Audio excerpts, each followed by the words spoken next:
If you're in Yeah. business right now and you have issues with employees, they're always coming in late. Do you have a policy for attendance? And are you enforcing anything at all? If nobody cares, then that's anytime something's going wrong in your business, always look at yourself first because you're the owner. You're responsible for absolutely everything. So if everybody's late all the time, it's not because people suck, which I hear people say all the time. You can't find good employees. It's because you suck as an owner. And people hate to hear that. I'm like, no, it's not my fault. Everything in your business is your fault. You're responsible for everything.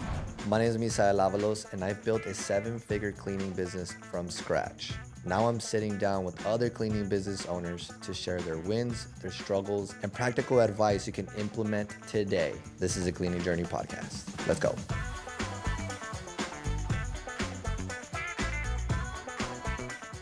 My name is Nicole, and myself and my husband, we own Lavender Lush Cleaning here in Utah, in northern Utah. We both actually work full-time jobs, and we've had Lavender Lush for 3 years now. We started in November 2021, and do primarily residential cleaning. You know, we wanted to have a really great professional cleaning service that the people in our community could count on. Reliability and integrity, those were some things that our clients or people in our area really asked for. I did a couple surveys before I opened to figure out what people wanted the most in a cleaning company in our area, and I swear they were going to vote for eco-friendly products, and that was the last on their list. So they really just wanted people that would show up, people they could trust inside their homes, and that's what we created. Yeah, that's amazing. Well, we had a little bit of a conversation before the interview, and it's actually super cool what you're currently doing. Something that many of us want to get to is the point where, the business is practically running by itself, right? That's as business owners, that's the position we should always aim for. So tell us, like, what made you start your cleaning business and then where you currently are right now. Yeah. So, what made us start a cleaning company is a good question. I knew I wanted to start another business back in 2021. I just didn't know exactly where I was going to go with it. In my full-time job, I do work a lot with home service companies. So, window cleaning, pressure washing's huge, carpet cleaning's huge. And then house cleaning was also in that mix. And I did feel like I connected with that one the most. If it was something I was going to market and try to sell, I knew it'd have to be something that I felt was really important to me. And so, being a really busy person, my whole family's busy, but we love having a clean house and an organized house. I felt like I believed in that service the most. And so, I started doing a little bit of research into the market, into what other companies were charging. I have a background in human resources already, so I was comfortable with hiring. And I knew that a lot of cleaning companies did use 1099 contractors, which there's nothing wrong with that. But I knew with my goals that I wanted W-2 staff. I also knew that I couldn't work in the company full time because I work full time. And I didn't want to work in it full time because when I am in my business full time, I can't always see outside of the weeds. And so we did structure it so that we had, first of all, cleaners. And then it kind of grew from there. We hired an in-office person, I got a VA, and then I added on a general manager to run day-to-day everything. And so that's kind of where we are today, and it works really great. Things go up and down, with the election, things kind of got weird there for a minute. People weren't booking as much. So just doing what we could to talk about our company more and get ourselves out there and make sure we're staying in front of people all the time. It's kind of what we've been doing for 3 years, and so it's been working really well. I definitely don't know everything. I can always be better. So I spend a lot of my time doing research, trying to figure out, little things here and there that can really move the needle in our company. And then, as a business owner, you're only human, and so you have your moments where you need to step away, you need a break. But I definitely couldn't have gotten to this point if I was stuck in my business every single day as a technician. That would be really hard. Yeah, no, it is. It is. And I mean, that's how I started. I would do 2 to 3 cleanings a day, and then I would go home and invoice, and then I would follow up on calls, and then and then I would have, 5, 10 missed call, whatever many missed calls I had, and I'm calling people 7 o'clock at night. And Yeah. yeah, that grind is low key. I miss it a little bit, sometimes just because those were the days that I was like, I'm creating something, and it Mhm. was it was a lot of work, but it is a burnout. So Right. it's not something that's sustainable. And as business owners, we should get to a position where, hey, things are running for you and you're just kind of looking at everything, from the Yeah. side and just be able to make decisions. So Yeah. now that you're in that position, like what does the time that you do put into your cleaning business, like what do you do? Yeah. So, right now it's funny you ask that because I definitely could be doing more. Um, a lot of market research, figuring out currently, what's going on in the economy to understand the people in our area. Like, one of the things I think every cleaning company could do first is to understand who your ideal client is. I think a lot of cleaning companies make the mistake of just trying to book as many jobs as you can. You Mhm. work really hard trying to get 10 jobs and, um, charge really low for the 10 jobs so you can close them, Yeah. rather than charging a luxury price and booking three of those and making the same amount of money. And so understanding, I mean, do you want to be the company that is at this price range, which it's not necessarily a bad thing if you want to be that company truly. You can be. I much prefer to be a higher end, higher priced company. I'm able to pay more for my employees, which helps them they stay longer, they're happier, they provide a better service. Um, it attracts better clients as well. And you are doing, you're not doing so much busy work, you're working smarter and keeps you from burning out, really, if you can first understand who you want your ideal client to be. Um, that's kind of some of the things that we look at constantly. I mean, it hasn't changed too much over the 3 years, but we definitely are marketing to people that have a certain income range in their household, living in a certain area, what interests do they have? Those are things that I'm trying to look at all the time. Outside of that, trying to look at our numbers and see, how much we're spending on supplies, how much are we spending here. The nice part is when you're able to step into the owner's seat, you don't have to make so many decisions. You get decision fatigue when you're cleaning. You're like right here in your business, right? And if you step back as an owner, now you're like back here, you can see more clearly. And you have people, you hire the right people that love what they do, and you have to get the buy in. So you need to be a good boss. That's like one of the things you need to do. But now you have people that love their jobs and you don't have to make all the decisions. In fact, I like to give the decisions away to people. I want to make very, very few decisions.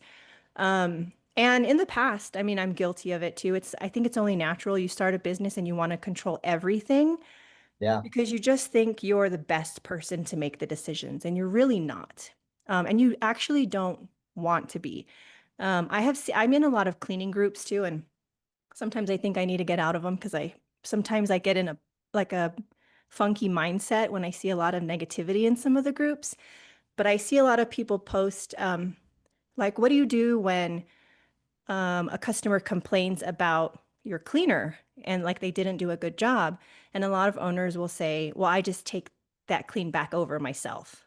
And I'm like, Mhm. that's so much weight on your shoulders again, where you could be just training them how to do a better job. Like Yeah. as an owner of a cleaning company, I believe you should probably be the worst cleaner. Your employees should be way better than you at cleaning. And if you are the Which best that's cleaner in very your, sorry, what I was gonna say, which that's very much of the cleaning business owner that's like, no one's gonna clean like me, right? Yeah. right? So Yeah. like, That's so much pressure. yeah, If you're the best employee, you will never find anybody good enough. You can never grow your company because no one's better than you. exactly. Well, especially if you think that you are the best, like for someone that just heard what you just said, they're like, what do you mean hire someone that's better than me? Like I shouldn't be a good cleaner. Like we do truly believe that we need to be the best at that to be able to show Mhm. everybody else. Yeah. But it is the best practice to be able to hire someone better than you so Hmm. that you can learn from them. And like what you're saying, like they make all of the decisions. Technically, you're just Right. there to guide them. Yeah. Yeah. If you're the best cleaner in your company, you shouldn't own a cleaning company. That's my opinion.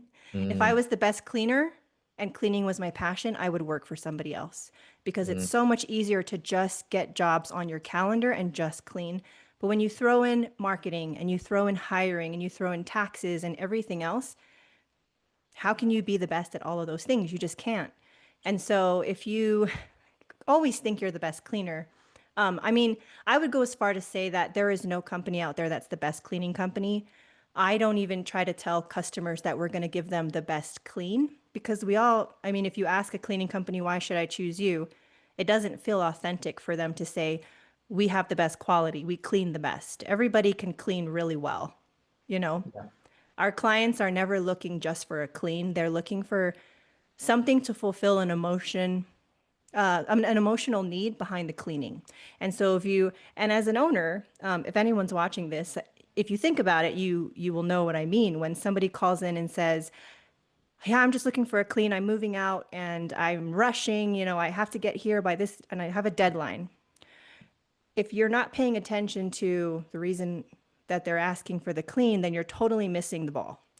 They're Mm, not looking for a clean. They're looking for somebody to be reliable, for somebody to come out and help them. That's the underlying emotion behind the stress of their move, right? And we get moms that are going to give birth soon. They really want a safe, clean environment for when their baby comes home.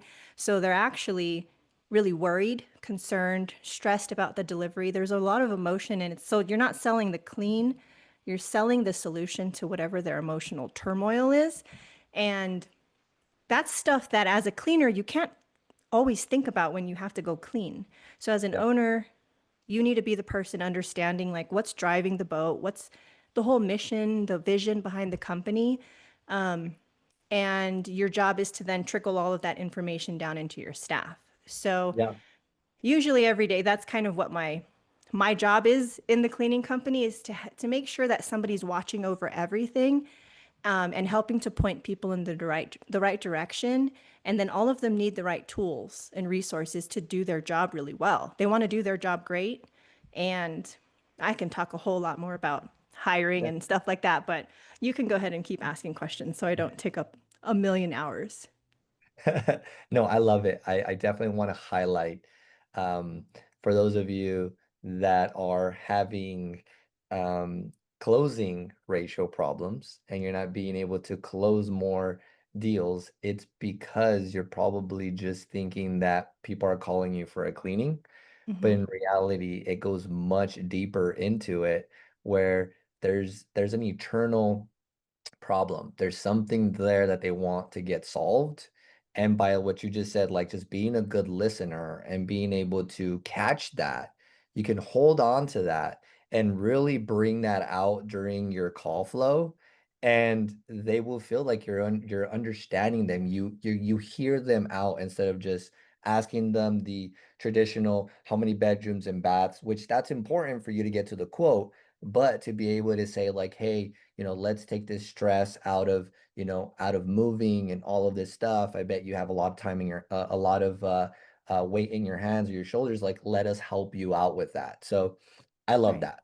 That was huge. I really hope someone really took that and just a switch came up and it was like, I'm just taking Yeah. calls just super normal, but in Yeah. reality, it's so much deeper than that. And when you do stuff like that, you can you can charge the higher price. That's like the best way to charge a higher price is when you're a good listener like that. Like they say, Hmm. listen to understand, so you can serve your clients best. So Yeah. love that. That's awesome. Now I do want to get to the hiring part. Okay, so like how Okay. did you figure out your hiring, like finding the right avatar technician for you, and then like what is your process on bringing them through the interview and the training? Like what's your start to finish? Yeah. Good question. So when we first opened, we were never the cleaners. I think we'd been on a handful of cleans to meet clients in the very beginning and also to help our technicians. We first I remember when I first we created all our social media pages, and then we posted. We got our local service ads up, and we posted on Indeed at the same time. And so we started getting applications in and doing interviews, at a coffee shop, just trying to find the right fit, somebody who seemed to match what our company was going to be. Very professional, very friendly. The things that people said were really important to them when hiring a cleaning company, those are things we put in our job postings. So, our core values, telling just a really good description of what it would be like to work at the company. And Mm, then in the interview, being very transparent. And I mean, it takes a lot of practice to get good at asking really deep diving questions. If you ask somebody why they think they're a good fit for your company, when they give you the answer, there's usually three more follow-up questions that can go into that answer. So you kind of have to go, it's good to have a list of interview questions, but then you just have to get really good at asking more questions inside of those questions. And I like to call them disarming questions, which are mm, questions that people can't plan to answer because they are in an interview, and we don't assume anyone's a bad person. They're all good people, until proven otherwise. But they will answer questions. It's human nature to answer the way you think someone wants you to answer, especially if you yeah. don't do this as a job, interviewing and hiring all day long, which I did for a really long time. But asking questions, like if you just ask a question, do you feel like you're a team player or do you like to work solo? Can you guess what people say? Solo. 99% of the time they say both because Both. they don't know what you want. So they're like, Wow. I can work by myself, but I also love working on a team. They always say that because they don't want to seem like whichever one Hmm. you think is bad. So they think you're setting them up, and they're not answering truthfully. So thinking of some disarming questions where they can just be very open, because what you're trying to figure out is, do they align with your core values? Which, for a cleaning company, reliability and being on time should be one of your main things, right? It's something that clients need from you. Mm, So that's one of the things. And so, and then you want to understand, things like their personality. How do you, it's really hard to do all of this too, I should say, without first establishing all of your core values. I Your agree. core values really drives all of your decisions from there, because if being on time consistently, meaning all the time except for emergencies, if that's the most important thing to you, then that's what you hire with. You lead with that. Otherwise, you're hiring someone who is late a lot of times but has a really friendly personality. That's not going to work for you. So just be really transparent with what your core values are. We were also transparent with the job. So letting the very first person, letting them know, hey, we actually haven't launched yet. We launch next month. So we're going to get some clients. You're not going to get a ton of hours. Like, they need to know this so that they don't sign up for a job that doesn't turn out how they expected and then they leave. So we were really transparent. You know, in the beginning there we hired one, and then like 2 weeks later we hired two more. So we ended up with three. And things are a lot different then than they were now. But from the beginning, because I already knew kind of the direction we needed to go, I didn't have all the answers, but I did know, every time we try to create a process, we need processes, we need systems. But every time we create one, pretend that you are already a $1 million company. Even if you're a $150,000 a year company, pretend you're $1 million. The system that you're creating today, this process, is this going to work when you're a $1 million company, or will it not? So every Mm, time we created something, we tried to make it so that if we were to hit $1 million, it would still work. Especially if it was a huge process that would take a lot of work to change. And so it made us start off a lot of processes, a lot more built out than I guess you would as a brand new company, like with hiring. But I've used Gusto for a really long time. I know a lot of people are familiar with it. Whatever payroll system you use, that's just the easiest one. I've used it for so long. So we got the payroll system set up So we hire everybody through Gusto. Um, we do, we like to do kind of like a pre-screening through phone. And it's not a full conversation. Sometimes it's even just texting back and forth. What I'm looking for is the tone in text message is hard to read. So if it comes across as really friendly through text, that's a really friendly person. You can't totally judge it because it's just text, but you can also see how fast they respond, how professional they are, how polite. It tells you a lot. If they're really responsive and they're excited to schedule an interview, then that's kind of like the next step. Then we'll schedule the interview. I like to make it like I get people are busy, but I will prioritize people who try to make my schedule work for their interview because then I know that they just really want that interview. Mm, I have hired people that couldn't do that, of course, but that's like you want to see eagerness to interview because they already feel drawn to your company. So that's the other thing. And then meeting in person, there's a lot to say about appearance. We're in the house cleaning space, so it's not like we're in a attorney's office. So those are different, appearances are acceptable, but it's more of like, body language and facial expressions. People that are, it seems that people attracted to cleaning positions are people that are a lot more introverted most of the time, not always. We have had a lot of extroverted technicians, but people that are more introverted that like processes and like checklists, they are a much better fit for us because they don't have to do a lot of face-to-face interaction, through the whole day. You're not working with customers face-to-face all day. And so we look for people that are drawn to that type of work. And then we have our regular requirements, like you have to be able to lift a certain amount of pounds and be able to move around certain spaces. What other things?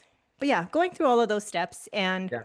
once you have that interview, we are working right now. I'm trying to create some automations to create good applicant pools so that we always have a good applicant pool to pull from whenever we Yeah. have somebody put in, like a 2 week notice.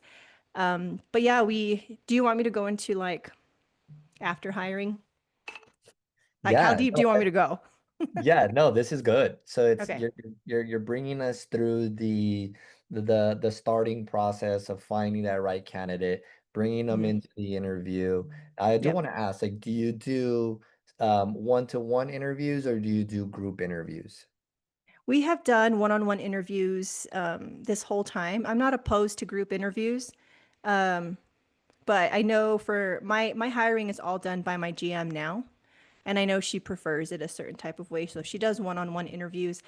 I do have a VA that helps with job postings, with refreshing job postings and pre-screening and scheduling the interviews. So Got one it. of the processes I have her do is to verify that they are still that to confirm that they're coming to their interview, and that tells a lot of times if someone's going to no show.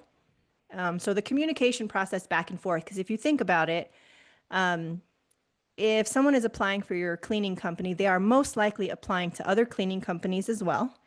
I Mhm. never try to assume that someone is desperate for a job at my company because I have the best company. People are people and they when they do things it's for themselves and that's not a bad thing. So if you're looking for a job to support your family, you're probably applying at all these different places. And so if you are hiring, it is really good to think of your position as a recruiter or in hiring as a sales position.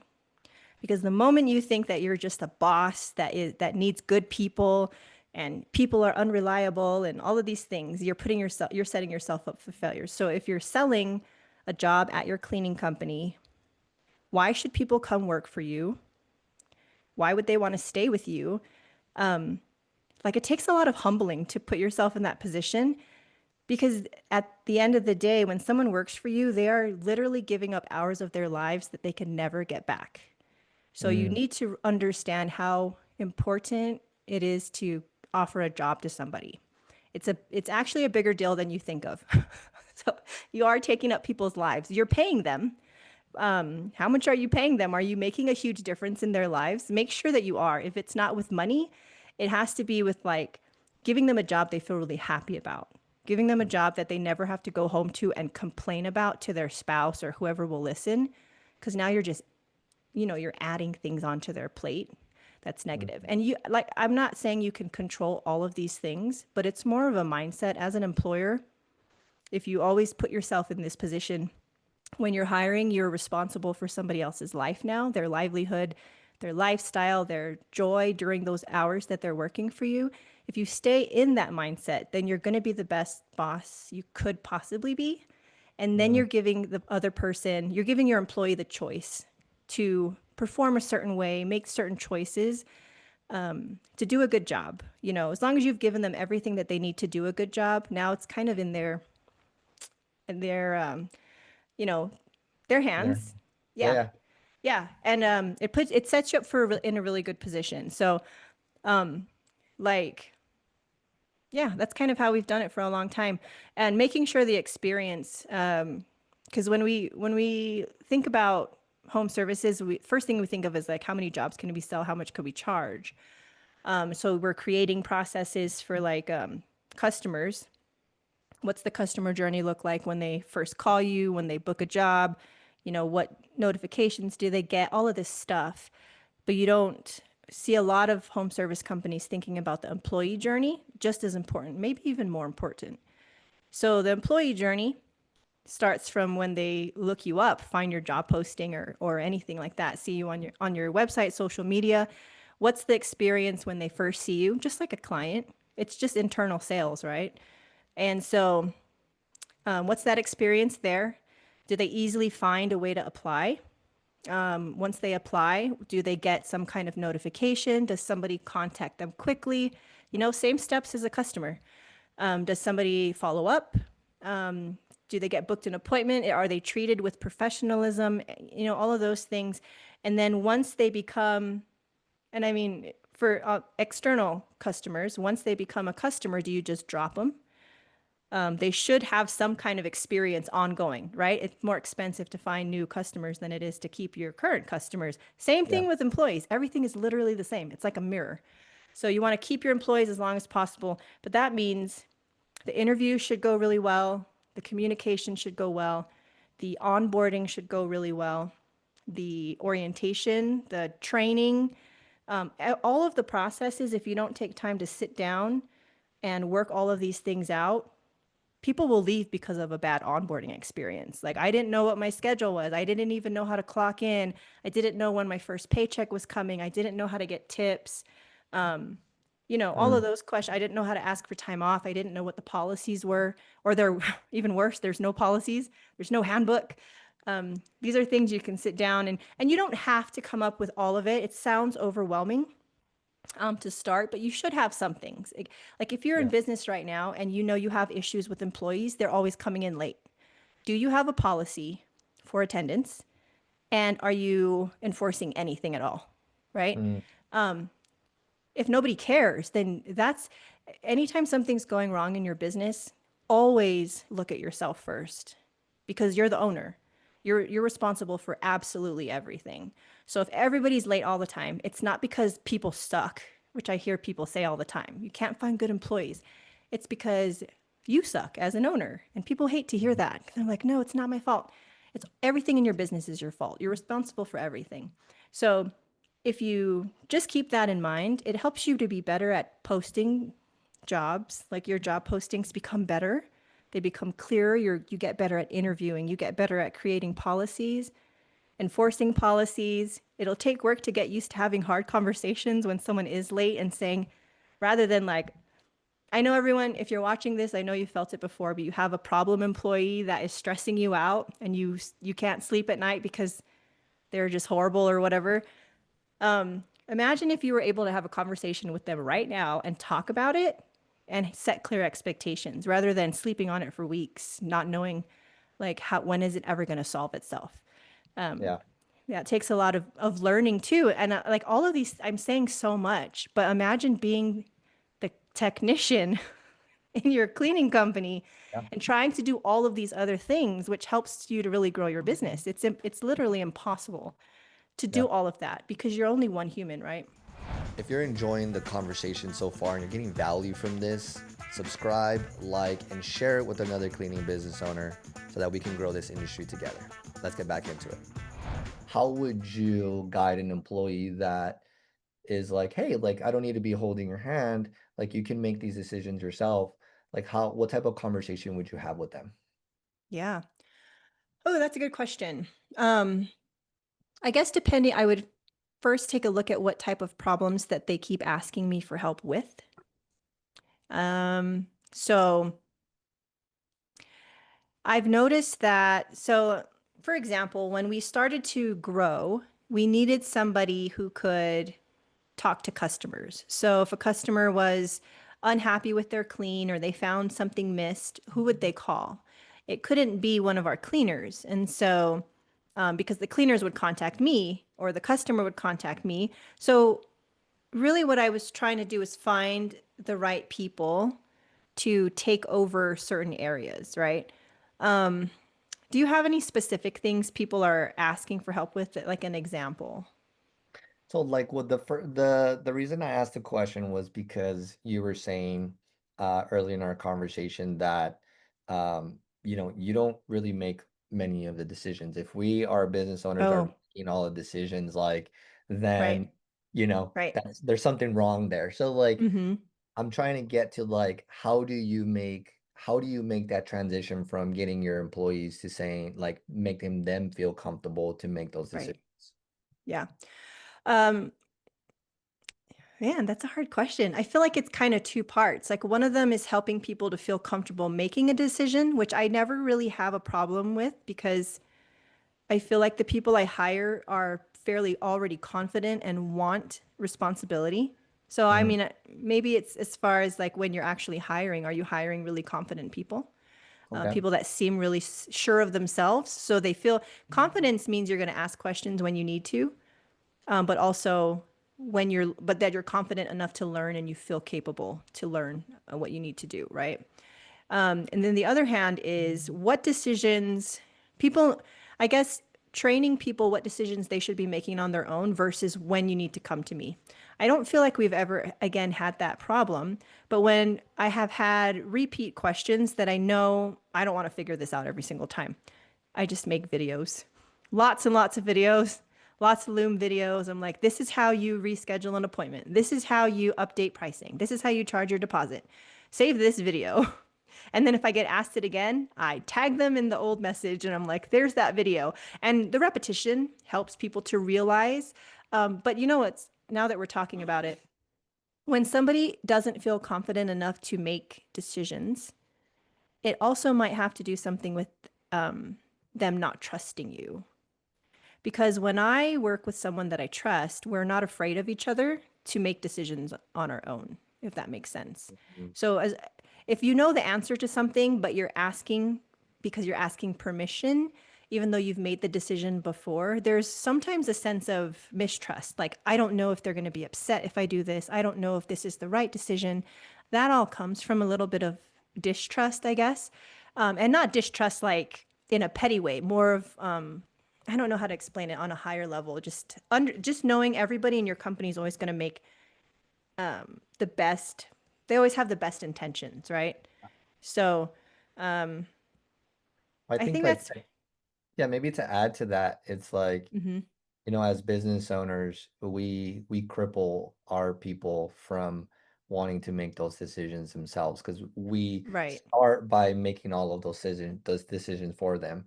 If our office team comes up with the question, they're like, "Hey, like, what should I do with this?" And if you're the person that's like, "Well, hey, you're gonna do this, you're gonna do this, and you're gonna do this," then Mhm. what you're doing is you're crippling them to continue doing that. Right. Like, oh, I probably shouldn't make this decision myself. I'm just gonna double check Right. with the person so that I know that we're doing the things right.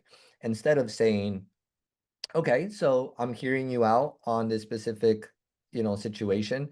What would you think you should do? What do you think you should do?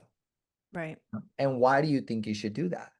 And that gives them the opportunity to start thinking about the process and Mhm. and then just letting them know, like, hey, you should trust your gut because that was a great solution. Yeah. Yeah. And that gives them the confidence. I think is Yeah. that kind of similar to what you were It is, yeah. And I think if you stay on the business owner side of things and you're only, not only, but mostly concerned with outcomes, then you can give clear expectations like to my general manager, this is what our goal is for profit margins on every clean.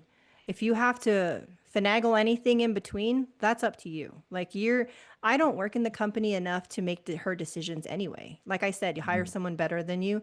If you had a question about scheduling or about pricing, she's going to be the best person to ask more than me. mm, So she knows where she has room to move things around, and I tell her where the line is. And then we just do our own thing within those guidelines. But you also, as an owner, have to make sure they understand why is the line there anyway. It's yeah. not there because I want you to listen to me.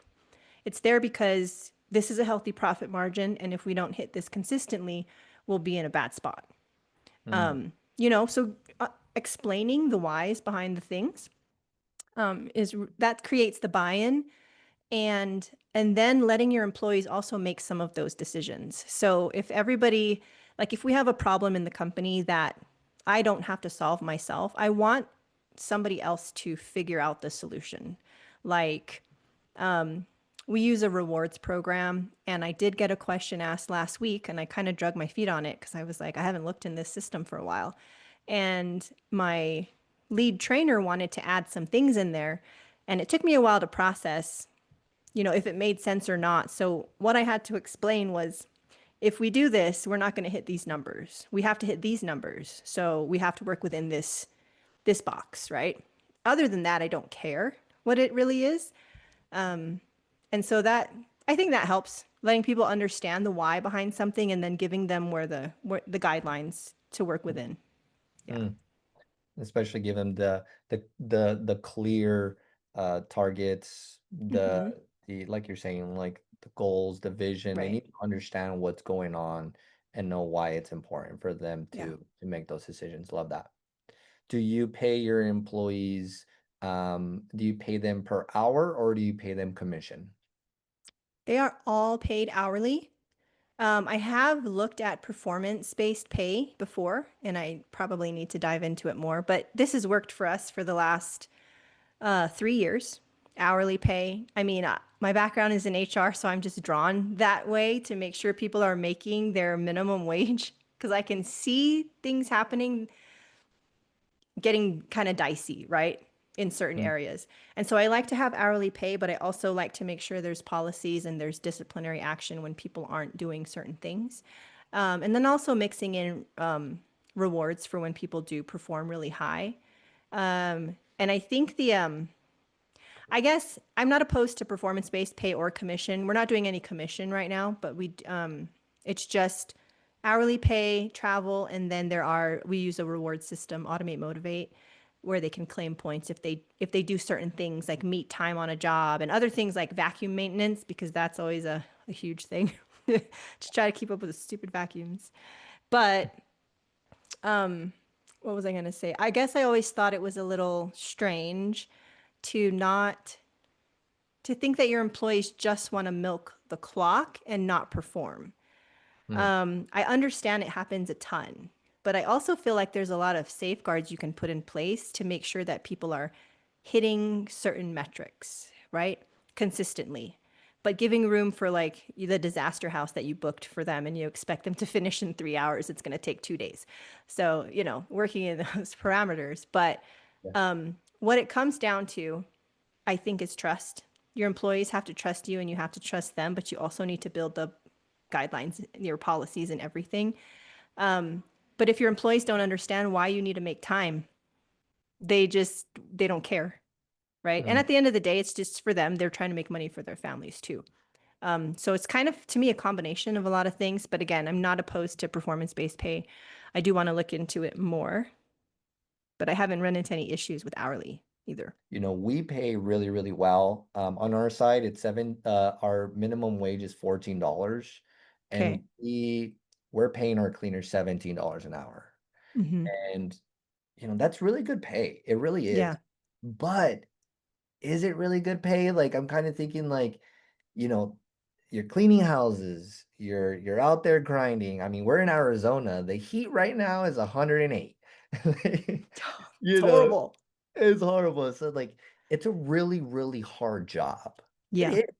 It is. I mean, to wake up every day and clean 2 to 3 houses every single day and do that 5 days Yeah. a week, like that is a specific person.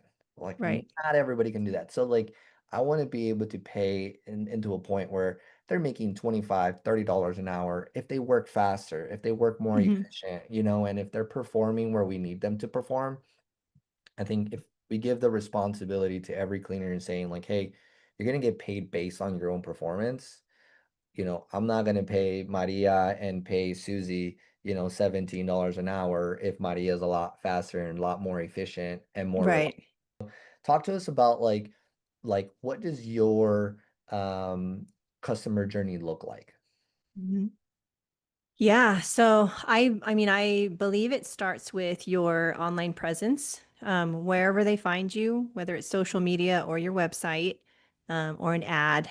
It should be all created to reflect your brand and your messaging, Yeah. right? Understanding what your message is, understanding your ideal client, your client avatar, if you would. And then that first initial, when they first find you, maybe it's your reviews on your Google business profile. All of those things is the first impression of your company, right? So those are actually really important parts. I don't think a lot of people think about that. Um, so my customer journey ideally would be to have the customer get as many questions answered as possible before Mm, they ever text or call us. Like you can find so much stuff yourself. Like this is like a self-help world that we live in. People are not stupid. They can find whatever information they want online. And if you don't give them the answers very quickly, they will find the answers from another company. So put your pricing out there. Don't be scared to talk about pricing. Like it is what it is. Just tell them your pricing. Obviously, you don't want that to be the main um, factor in making a decision, but people want to know things. So make it easy for them to find the answers. But make sure that you are getting your message out for the things that people really want to know, the things that are important about our clients don't care about price as much as they care if you're going to be really reliable, dependable. Will yeah. they feel safe? They want to be safe when you're in their house. And that includes emotionally safe. They feel judged and they're scared for someone to Mm, come in and see their mess, right? So those things are usually higher priority than price. So we want to make sure that our website looks really reliable. We make sure to put things that just make people feel trust and safe. And then once they message in, for us, we want them to have really good communication because in the home service industry, not just in cleaning, communication is really unreliable in home services in general. Like if you think about like calling someone to come out and fix your oven or give you a bid on something, I know anyone listening to this has probably experienced someone not getting back to them, calling and nobody answered, so you left a message. mm, Somebody answering and saying hello, and you're like, "Is this the yeah. cleaning company?" And they're like, "Oh yeah, like what do you need?" Like all Yeah. of those things make you nervous, right? And you're like, Yeah. "Oh, I don't think this is a good use of my money." So every step in the journey needs to make someone feel more trustworthy, more trustworthy, more trustworthy. So by the time they actually get a quote, they're already sold. It's so much easier that way. Yeah, it And is. so, yeah, so looking at reviews, but also just being really responsive. I know we're in the whole AI era, which has changed the world in a really short amount of time. So there's a lot of companies using AI to answer phones, and we have not gone that direction yet. But I do find it's very useful to have live humans also, which is actually where I work at my full-time job. And so I work at a call center. They answer phones for my cleaning company when my GM is on she likes to go out and meet new clients. She's on the phone a lot, so she can't answer every call. And she's only human, so she's off on nights and weekends and holidays, and she needs vacations. What? She's So off? she is off sometimes. I know. I don't know why she has to be off ever, but when she is, it is important for us to have calls, text messages, everything replied to 24/7. Yeah. We run local service ads, they're really expensive. Um, and so we want to make sure someone's always responding. So that's important. Then the professionalism, people want to know that you're going to reply and it's going to be professional. and you're going to be able to answer their questions. And then after that, they want the booking to be really easy. They want payment to be really easy and safe, right? So you want to use good software that's going to keep their information safe. They want notifications. I have never had, so when I first started, I was worried that people would be so annoyed. I'm like, if you're getting a cleaning every 2 weeks or every week, and I give you a notification before every single clean, are you not going to be annoyed? Well, they're not annoyed. In fact, we use Go High Level. So one time I sent out a campaign and I got turned off because, I broke the rules or whatever. There's too many unsubscribes in the beginning. Yeah. It turned off our texting and nobody, no, no, that wasn't it. It was like doing the verification thing in Twilio. So we didn't have texting for a little while. People weren't getting their confirmations. I can't even tell you how many people were upset that they didn't Mm, get their reminders, their reminder text before they're clean, even though they've been a client for 2 years, 3 years. They were mhm. so bugged that they didn't get a reminder and they just Yeah. forgot we were coming. I'm like, we've been coming every 2 weeks for 3 years. Yeah. So that's a good reminder that as an owner, you don't always know what's going on. Like you need to Yeah. listen to what your clients are saying because you might think one thing, but the reality is totally different. So reminder, text messages, super helpful. Um, and then you want to make sure you're doing a follow-up. So, like I was saying, if you get a new client, you don't want to just, oh, yeah, thanks for the money, goodbye. You want a good follow-up process afterwards. You have one-time cleans, like, why can't you reach out to them every 3 months to say, hey, do you want to get back on the schedule? Hey, do you want to turn into a recurring client? It is hard as you scale to try to do that with every single customer. So this is where automations come into play, and you need the system to do these things for you on a recurring pattern so that you don't have to think about it. It's one less thing for you or your staff to think about. Now, if somebody replies, then they can step in and be like, yeah, I'll get you booked. So having those automations in place to try to get people to rebook again, even people that didn't go with your service because they chose somebody else. Maybe you got back too late. Maybe you charged too much, so they went with somebody else. Why can't you reach out to them later? How many Yeah. times do you get a customer who used another service and didn't like that service, so they're coming to you? So if somebody doesn't pick you, uses somebody else, you don't know how that experience went. So it's very helpful. This doesn't hurt anything if you just say, hey, we talked a couple months ago and you went with another service. I just want to see how did that work out for you? If Yeah. you're still looking for a reliable cleaning company, like, we're happy to give you a quote as well. That's the same thing we 1000%. do with hiring too, right? Somebody you don't hire, maybe you should always be hiring and doing interviews, even if you're not currently hiring. Because if you find somebody amazing, you can let them know, like, you're fantastic. I don't have an opening right now, but is it okay if I text you in a couple weeks if I have something open? Now you have somebody on the back burner. Even if they find another job, it doesn't mean that they'll love it. They might still come Yeah. to you later, right? So there's a lot of things that I see cleaning business owners not do because they are afraid that they're bothering people. It's like the number one thing. I don't want to bother people. Like people, yeah, they get annoyed when you bother them, but they also do nothing when you don't bother them. So another step in the customer journey is asking for reviews. One of the things that we're trying to get better at is talking about reviews in the very beginning before the clean happens. The reason why is because you want your customers to think about leaving a good review from the beginning. So saying things like, yes, we would love to come out and clean your home. Our goal is to get that 5-star review from you. Our goal is to get a referral from you if you know anyone that needs a reliable cleaner. You can say those things before you even do the job. And so you've kind of already told them what your goal is so that when you ask for it after the clean and you did a good job, you can ask again. And then Yeah. building it into your automations to ask multiple times, like 3 or 5 times, someone doesn't leave you a review, keep asking. Because I know, like for myself, I love leaving reviews, probably because I'm a business owner, but I don't always remember to do it until I get bugged a couple times. And then I'll Mm, do it. mm. So that's another step too. But I think that's kind of it. Newsletters, just things to let your customer know that you're thinking about them, that you're still there. Um, Kind of comes full circle, and asking for referrals, like building in a process to constantly ask for referrals, because I have heard people say like, "Oh, I have asked. I've asked multiple times." I'm like, "Well, after you ask, they're not thinking about you every single day. So you have to make sure you're asking in, appropriate intervals. Obviously, you don't want to be crazy. Yeah. But people are not sitting at home thinking about your business, I promise you. Like something has to trigger the thought. Mhm. And it's your responsibility to do that. It's not gonna hurt to have an automation to send No, them text messages. They can opt out of it, that's fine.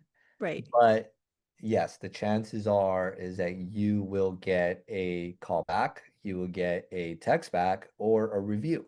So no, you're not bothering them.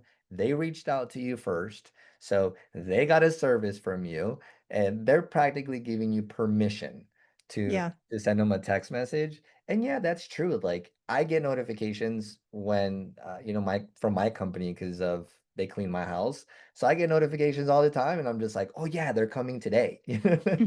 Yeah. I don't even know when they're and it's like, "Oh, yeah, they're coming today," and I'll tell my wife like, "Hey, like, make sure you pick up my underwear from the bathroom because Yeah. the Lock the dog cleaning." up. Don't want any dog bites. Exactly. The cleaning team's coming, so So yeah. clean up. Yeah, so clean up a little bit, pick up.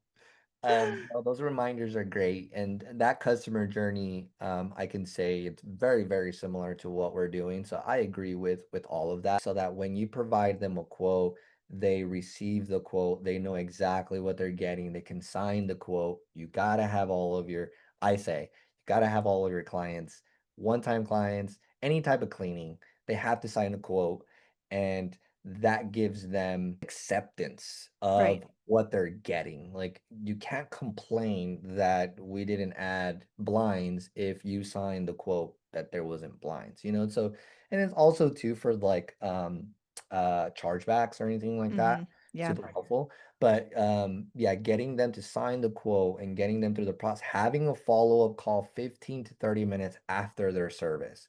That's when they're the most excited or the most upset. And you Right. can really be able to catch them and be able to solve that problem. I'm all with what you were saying earlier, like, you know, we're not here to pitch everybody that we're the best cleaners. So our team always like, hey, know that we're not perfect. We will make hmm mistakes, but you are hiring us because we will make it right no matter what it is. Yeah. And we just need you to give us X amount of time to be able to make that right. And then that also needs to be in the quote so that when they sign it, they know what they're doing. So you're repeating everything and then they're seeing everything too. So very important to having your customer journey is a visual of what you're repeating hmm so that there's no like confusion whatsoever. And I mean, Right. we service, I don't know, 180 new clients every month and we have like Nice. almost 190 reoccurring clients. So it's like communication has to be on another level, like what you said. Right.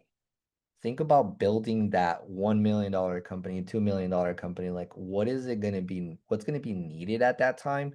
Do you have hmm to stress about figuring it out and having everything perfect? No, but at least you're starting to build those systems that are going Yeah. to align with that?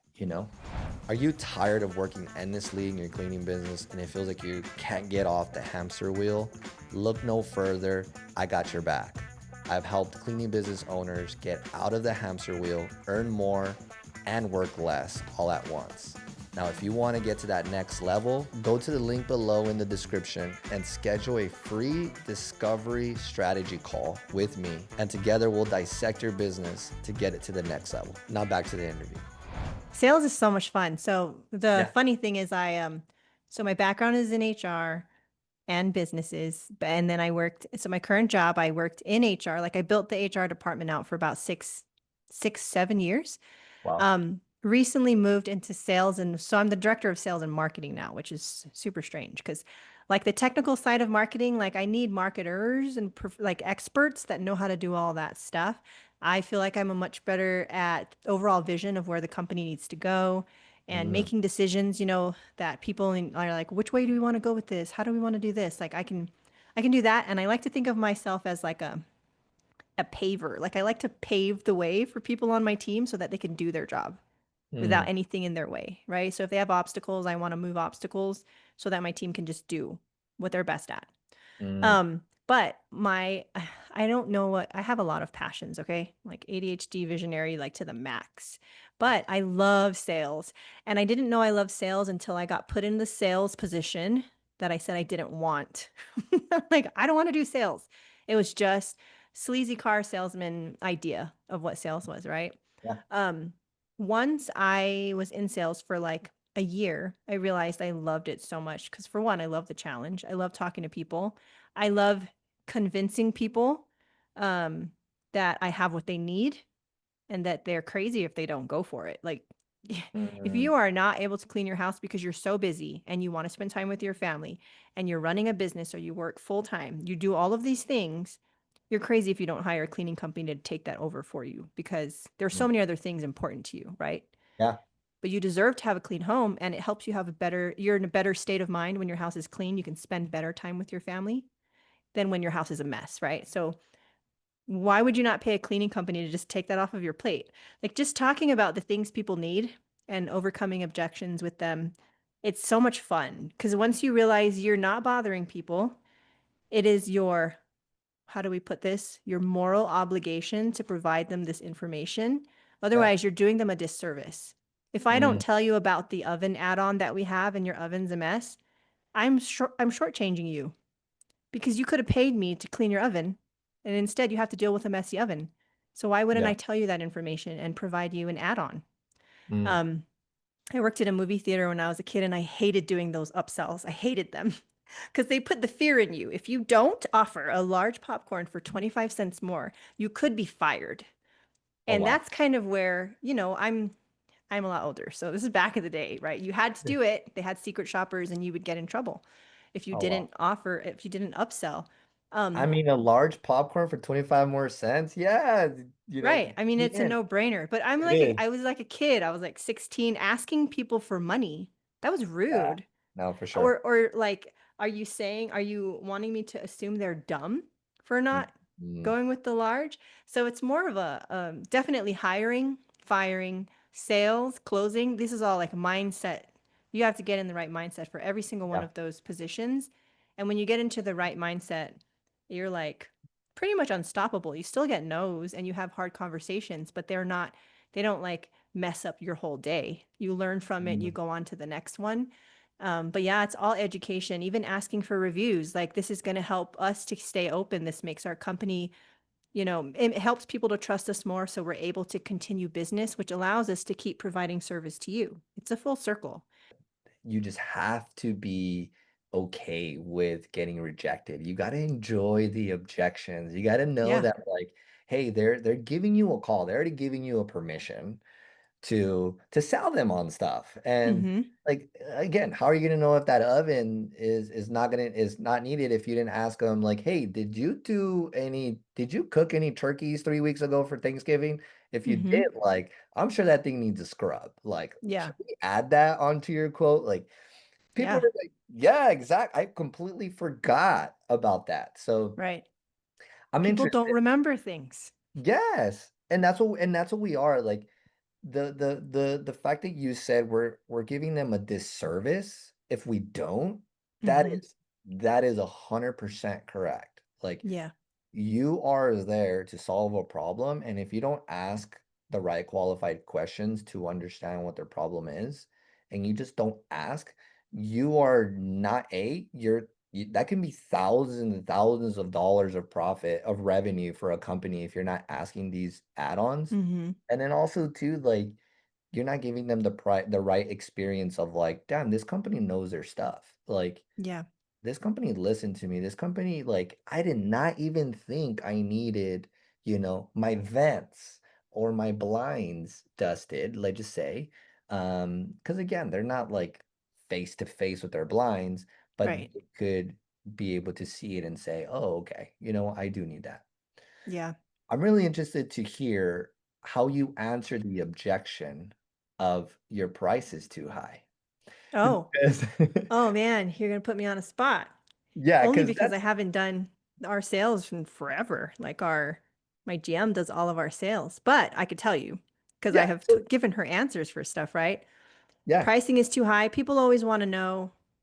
So this is what's interesting is you assume that people are looking for the lowest price. The people that are looking for the lowest price hopefully aren't your client.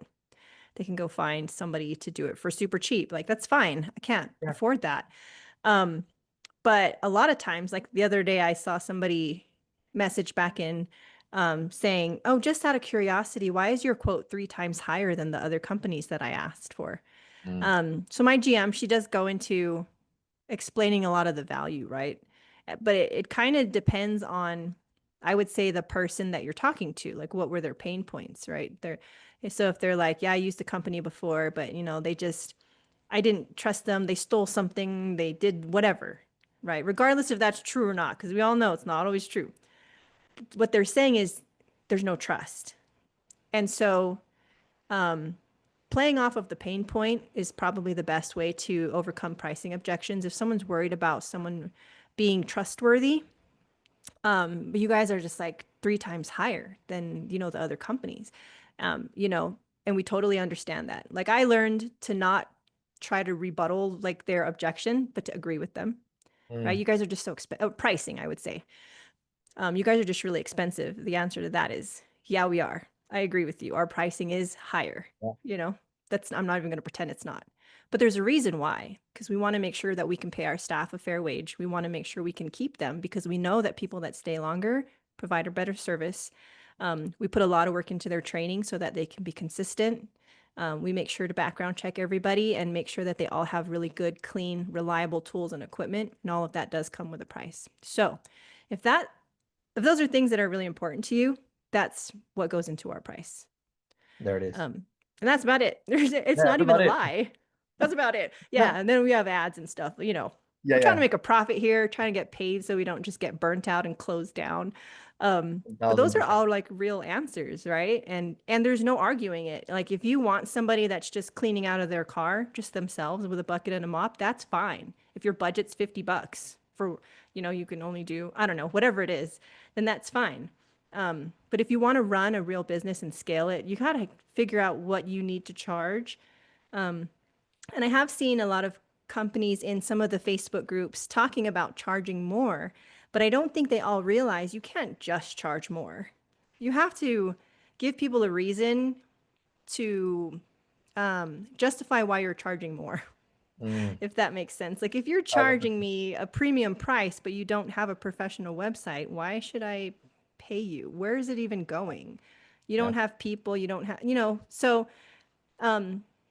you want to charge a really healthy, you want to charge right, basically. Never correct. be afraid, never be afraid to ask whatever your price is. It doesn't matter if people, I mean, one of the times people don't usually freak out at us because of our pricing, but I can remember one time that it was a dentist and his wife. So, they're probably on the higher income range also. And the wife was the manager of the dental office. She was screaming at my general manager on the phone because of the quote we gave her about how outrageous it was that Mm, we would charge that much per hour. And so it was kind of shocking that she thought that way. But again, it's nothing personal. She can think what she wants. And you don't have to argue, you don't have to fight with anybody. It just is what it is. yeah. Um, yeah, never be afraid to charge your prices and never be afraid to increase your prices. You should always be afraid about discounting everything and having huge sales and promotions and devaluing your service. Those are things you should be afraid of. Mm, So we try to never have real like discounts. Try to do more value adding, like a free oven clean for a new client rather than discount taking 50 off your bill, taking, whatever. We've done some of those before, but discounts scare me. yeah. So, I'm with you. I'm with yeah. you. First, start off with providing more value. Hmm. Because yeah, there are those people that are like, you guys are outrageous. How can you charge those prices out here? Yeah, It's my like, husband doesn't even make that much per hour. yeah, yeah. It's like, I've heard that a okay, lot. it's I'm no, like, I he needs understand. to get a better job. Ask him if he wants to work at my cleaning company. Yeah, yeah, yeah. I love that. No, that is a perfect way of answering a question of or the objection of your price is too high. It's like, What Yeah. advice would you give to someone that is stuck on 10 to 15K a month? So I think I would sit down for a couple hours and really brainstorm. First off, what are the things you could, if you could wave a magic wand tomorrow and change one thing in your business that would shoot you past the 15K, right? What would it be? Um, Once you know, because it has to be something that'll move the needle, right? It can't be like, oh, someone that could just like take social media off my plate. Like, is that going to make you more money? It Mm, could in some businesses, it could, but is it really going to do it for yours? So figure out what the thing is, um, one thing first, and then figure out all of the things that you're not doing well because you're too overwhelmed. That you could create a position for someone to take that over. mm, And it could be that it's a part-time person. It could be like in my cleaning company, it could be something that someone in your staff could do part-time. If you have someone on your staff that's a cleaner that is already showing potential for, what are their strengths? You'll find a trainer, you'll find a lead, you'll find a manager, you'll find a lot of things. You'll find a salesperson. Um, so you want to understand who your staff is and like what their strengths are. But I would start to create positions based on what the company needs to hit certain goals, especially the things you hate doing. The things that you hate doing and that you procrastinate on, those are just signs. Like, I don't believe that procrastination is just a bad characteristic. I think it's a sign that you're doing something that you shouldn't be doing, mm, especially when it comes to business, right? Because I procrastinate doing my taxes all the time. I hate them. yeah. I don't want to do them. Oh, I have an accountant. Accountant's been my first hire in every single business that I've had because I need someone to do the bookkeeping and like all the CPA 1000%. stuff, right? So if you're doing a lot of tasks that are really important, but that just suck the life out of you, start creating a position. It has to make sense. You can't have someone doing a million things, but start to build those positions out. And you got to find the right people to fill those seats. You can't just hire somebody because they're a body. You got to Mm, do that work to find the right person. You'll be surprised at how magical your business becomes when you get the right people that, oh my gosh, I love doing numbers. Oh my gosh, I love selling. Oh my gosh, I love cleaning. I love training people. You got to find those people. So then you don't have to do it anymore. And then when something has to get done, you ask them. They're the expert. Like, I don't know how to train my cleaning staff at all. I got to ask my trainer. Like, how do we train them? yeah. And, and then if we need to change something or you need the credit card, talk to me because that's who you got to talk to. But if we need to fix a training process, usually I don't even know because I've just given the goals. Like for our quality scores, you got to hit this. If we're getting this many recleans, people are unhappy, those things can be solved through training. So do what you got Mm, to do. yeah. And I just step out of the circle completely because then you're just in the way. Definitely step out and be able to um, delegate the work that you do not Yes, like. delegate everything. Delegate everything if you can. You Be have to, yeah, when you like set up Nicole your, over when you're, here. well, what you said is like, what's the advice? Sorry, that was the question. What's your advice on someone that's trying to like delegate everything? Like, if your business can't function, if you go on a 2-week vacation, solve that problem, Mm, right? Like, how can you work? Like, do you really want to work in a business like 60 hours a week? Like, who wants to do that? I think in America, we make the joke that that's what we do. yeah, But I lived that life for 6 years and I don't want to do it again. I don't want to do anything I don't want to do. Anything I don't enjoy that just doesn't bring me joy. You're getting older, you don't want to do those things anymore. yeah, So it becomes even more important to be a master at delegating, a master at stepping back and getting out of the way. Those are the things that I want to be really good at. I don't want to be the best at cleaning, training, accounting, like none of that stuff. Like, yeah, there's yeah, people for that. exactly. But there's only one owner. There's only one person who can really understand the vision of your company and tell it to everybody else, and that should be just your job as the owner. Yeah, yeah. Um, Love that. Delegate everything. Delegate everything. Love it. What are your biggest lessons you've learned as a leader? That you always have to be teachable. You're not always right. Listen to the people around you. They know better than you. Hire people better than you always.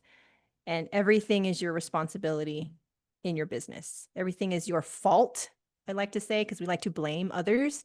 Just look at yourself first without being harsh on yourself. But how could you solve problems by changing something within yourself first? Um, and you need to make money. You need to be profitable. And I know, and you got to tell employees the same thing because a lot, even in cleaning, people like to step out from a cleaning company and do it on their own because, you're charging this much, they aren't getting that much. Your employees need to understand what a healthy profit margin looks like. They need to trust you that you're spending money wisely on them first and you're helping to bring in new clients. Yeah, but you need to make money. Otherwise, you won't stay open and you'll burn out. You'll do it for 20 years and then at the end of the 20 years not know where the 20 years went. You could have done a lot more. And a lot, I mean, my goal honestly is I love my cleaning company, I love my team, but I love business. And so my next goal is to see if I can acquire a business because I've only done startups, which is crazy. Like, just love starting Yeah, up new businesses. It's that's fun. hard. It's a lot of work. It is. Um, Acquisition next. I don't have experience with that yet, and I want to get experience in that. Um, but it's a lot of fun to try. It's like a challenge, right? To see how you can make the numbers work and all the pieces of the puzzle fit together. Mm, And that's all it is. And okay, I would say that's the biggest lesson I learned because my very first business was all emotional. Once you take the emotion out of it, it's just puzzle pieces at that point. If it's not working, it's because you don't have the right pieces or you're trying to fit together, like the wrong pieces. And you yeah, just got to figure out the right pieces. And sometimes you need to hire a person who's better at putting together a puzzle than you yeah, are. for sure. A friend asked me, he's like, "What do you tell your clients that, you know, they think that no one's going to clean like them, and they're the ones always doing the cleaning, and they jump back in and stuff like that." I told them I was like, "I think the problem is they don't know how to lead, so Hmm. they feel like they have to be the ones cleaning. They have like no one's going to do it better than them because they're scared of leading someone to be able to do the work that they're currently doing." And Right. we need to be leaders in our space and being able Yeah. to give people clear expectations, Hmm. the empathy, understanding, all of that stuff comes with it. But I think that's huge. So, like cleaning business owners that are still cleaning, I would say get some leadership skills under your Yeah. belt because if you can lead other people, other cleaners to show up and do the job right, you can step back and then start Hmm. leading a much bigger team, you know? So, um, it really does. I mean, and then being able to guide 25 cleaners, this is the highest that we've been, and um, That's awesome. it's all been leading, just Right. how you lead people, how you listen to them, and all of that. I'm gonna take the whole like employee journey from you on that. Like, I'm gonna create something that's like, hey, now this is how we're gonna take their employee from A to Z. We have Hmm. something that we say like, hey, this is how we do the onboarding, but the employee journey on the entire time, even when they're hired, even when they've been with you for 6 months, 1 year, Right. 2 years, like what type of experience are they getting from you? So Hmm. that's huge. That's Yeah. huge. I would even go like, people don't like to admit this, but I'm getting older, so I can admit a lot more things than when I was younger. Yeah. If you are a real true entrepreneur and a visionary, it takes some ego because ego is not a bad thing, right? It's ego unchecked that's a bad thing. Mm, But as owners, I have felt this way, in the past. Sometimes we don't step away because we're afraid that we won't be needed and that we won't get credit for mm, things, right? If somebody is so amazed at your clean and it wasn't even you, it was somebody that you hired, are you going to feel some kind of way because you didn't get the credit for it? That's a really good sign that you're not in a leadership role. mm. But it's also human nature because I have been there before, right? Yeah. Now I'm at a point where I get reviews and people say, "Oh, the owner Holly was amazing." That's my GM. That's not me. They don't know it's me. And I'm like, wow, they don't even know I'm here. Is that a good thing or a bad thing? I can tell you it's a good thing. Oh, yeah, I'm But with if you. you're afraid to get for that to happen to you, like, then you need to be in a different position because as an owner, you do need to be more of a leader. But if you're also really not good at leading and it's not your strong point, I would say either you need to get better at leading or you need to hire someone to lead your team. Mm, Um, yeah, and just do that. Someone who loves leading, someone who's really good at leading, because leadership takes a backseat. Really, you get blamed for everything that goes wrong, and when stuff goes right, you don't get any credit. Your team gets the credit. So you got to be yeah, that person that can do that. If you need yeah, the credit and you need the validation, it's not good for a leadership role. It just doesn't work. People no, don't follow that kind of leadership. So yeah. Yeah, might as well just stay cleaning, you yeah, know? Might as well continue getting that I recognition tell and you, it's a lot less stress. It is hard work, like you said, physically, but less mental stress from the owner standpoint. If you don't want to deal with all learning all that stuff, then just be a cleaner, yeah, and be really good at what you do. But yeah, you just trying to do both sides of everything will just make you kind of so and so in both ends. yeah. You're not going to be an expert in anything, Well, it'll be easy to, give a bad taste to anybody that you're trying to hire, right? your current employees, so it's like, yeah, it's they feed off the vibe that you give out, Uh-huh. and if you're giving frustration out, if you're giving, like, Right. you're not really recognizing your people, then, that's Yeah. it's just gonna be like a huge, like, red flag on top of you. You're not even gonna notice it, you know? You're just gonna So have employees quit. I have one thing to add because I know we've been on forever, but I always have these great things to share. I realized something last year. I met a couple people that joke about not having a real job anymore because they have businesses and they like to joke that they're not hireable. They're not good as employees, so they became owners because they don't like to listen to other people. They don't like anyone being their boss. And I'm like, now that I know being a full-time employee in a job I love and being a business owner, it doesn't matter who you work for. You're always accountable to someone, right? Yeah, But if you go into a business with the mindset that you hate working for other people, but you expect people to work for you, that's just like horrible. I yeah, think that employees love to see servant leadership. You can come down and you can be a cleaner. So your employees should know that you have no problem scrubbing toilets with them. However, you're going to be in the way and you're going to do a bad job because you're not even trained to do a good job. They know way better than you. So as mm, long as they understand, you're not, because I had a lot of people tell me when I first started, when I was doing research, there's no way you can own a cleaning company and never clean. I was like, bet. Because yeah. there's no way Uh, for me to be a cleaner and grow this company. I just know it. I've already tried other companies. I know I can start. I could probably make decent money for a certain amount of time, but then I would run out of steam. So, what keeps you going? right. Oh, what keeps me going? Yeah, yeah, what keeps you going? Oh, challenges, problems. That's Challenges and like problems. I love to solve problems and I love to see transformations. So whether it's transforming a house, but really just transforming people's lives, creating something out of nothing, like that's fun for me. I Yeah. work really well under pressure and chaos. As long as I know there's a end in sight, that's Mm. where I get really precise and I work really well because I'm really good at staying calm when like everything is on fire. No, and it's amazing what you're doing. I mean, to be able to work, are you full-time employed full-time at your Hmm. job? Yeah, Yeah, employed full-time, running a cleaning business, to be able to do that. And then you said you have kids, married, like, as we know, that's always it's always an add-on. But if you can balance those things out in some way and yeah. still stay sane, then you're built different. So that's amazing. Thank you. It's not easy and I don't do it perfect either. There's a lot of room for improvement for me. Like Oh, I would 1000%. love to grow my cleaning company even more. So, yeah, matter of like where to focus your time and energy. And my kids are older, so they're not babies anymore. I mean, one's going to be 21 and the other one's 15. So, it Yeah. was a lot harder when they were little, for sure. Yeah. So, final question, where do you see yourself and your business in the next 3 to 5 years from now? 3 to 5 years, I would like to be in multiple locations. Um, Kind of where I am right now, but of obviously making a lot more revenue.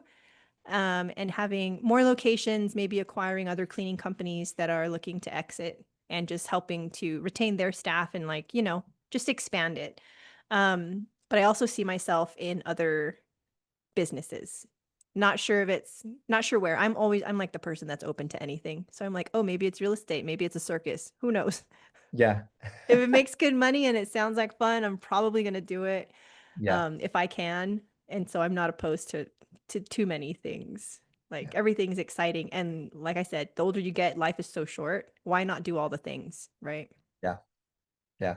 Well, whatever you do, Nicole, you're going to be amazing at it and you're going to definitely shine and be successful. Oh, thank Definitely you. with your drive and your knowledge, like, the sky's the limit for you. And, thank you so much for sharing your journey, sharing all of these fire tips. Like, if people are not taking notes through this conversation, like, go back, listen to it. Like, there was a lot of great tips in there of the cleaning, of the customer journey, the employee journey. There's even just a price objection, like it's so simple, so clear. And I appreciate you for sharing that. And, take a minute to reflect on that in your own journey. And if today's conversation inspired you, share it with another cleaning business owner who needs that spark. And yeah, Nicole, I appreciate you for taking the time and keep rocking it, girl. The sky's the Thanks for limit. having me. That was fun. I Yes. appreciate you.